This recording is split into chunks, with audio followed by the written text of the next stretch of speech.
उनके पेरेंट्स ने उनका नाम मेलानिया कनॉफ्स रखा। आज दुनिया उन्हें अमेरिका की farmer first lady Melania Trump के तौर पर जानती है। 26 अप्रैल 1970 में वो नोवो मेस्तो, स्लोवेनिया में पैदा हुई, जो पहले यूगोस्लाविया था। अपने बचपन में सेवनिट्जा गांव में उनके पिता कार्स बेचते थे और उनकी मां टेक्सटाइल इंडस्ट्री में काम करती थीं। कनॉफ्स की स्कूल की पुरानी दोस्त मिरियाना जेलांचिच याद करती हैं कि कनॉफ्स की फैशन में दिलचस्पी थी। She also liked designing. She would make new clothes out of old ones. To, kar si njej povedal, potem seveda, da ne bo šla informacija naprej in je znala to ohraniti zase. कनॉफ्स ने design के अपने college की पढ़ाई रोक दी और Melania कनॉस के नाम से यूरोप में मॉडलिंग करियर शुरू किया। 1990 के दशक में उनकी कामयाबी उन्हें अमेरिका ले आई। As a fashion model and someone who was often invited to upscale parties in New York. My understanding is that is how she met Donald Trump. कनॉस जनवरी 22, 2005 को मेलानिया ट्रम्प बन गईं और एक साल बाद उन्होंने अपने पहले और इकलौते बेटे बैरन को जन्म दिया। उसी साल यूएसए की सिटीजन भी बन गईं। मेलानिया ट्रम्प की जिंदगी ने एक नया मोड़ तब लिया जब उनके हस्बैंड डोनाल्ड ट्रम्प ने 2016 में रिपब्लिकन पार्टी से यूएस प्रेसिडेंशियल इलेक्शन के लिए चुनाव लड़ा और मेलानिया ने उनका कैंपेन किया।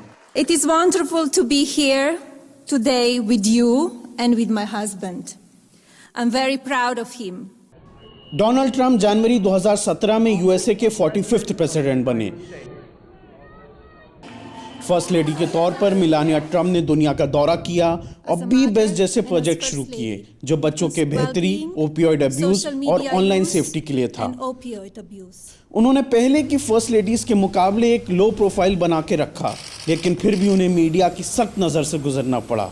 जेलिसन कहती हैं, criticized in some quarters for her fashion choices, for her decision not to move into the White House right away, for her Be Best campaign not being one of the most successful public service projects by a first lady. White house छोड़ने के बाद Melania Trump लगभग लोगों की नजर से गायब हो गईं। 2024 के इलेक्शन में बीच-बीच में वो अपने हस्बैंड के कैंपेन में और अपने मेमोयर को प्रमोट करते हुए दिखीं। Writing this memoir has been a deeply personal and reflective journey for me. Wisconsin के वोटर ऑस्टिन स्मिथ ने 2016 में डोनाल्ड ट्रम्प के लिए वोट किया था। उन्होंने मेलानिया ट्रम्प के व्हाइट हाउस में वापसी पर अपनी उम्मीदों को साझा किया। I would like her to maybe take up a couple of pet projects. One thing that I'm really passionate about is school lunches.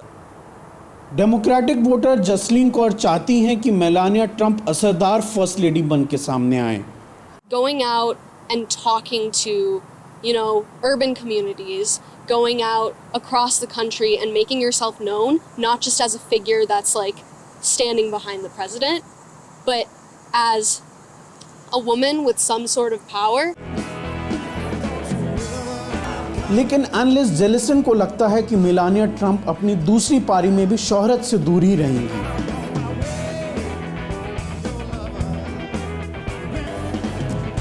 ये थी वीओए की वेरोनिका बल्देरास इग्लेसियास की रिपोर्ट।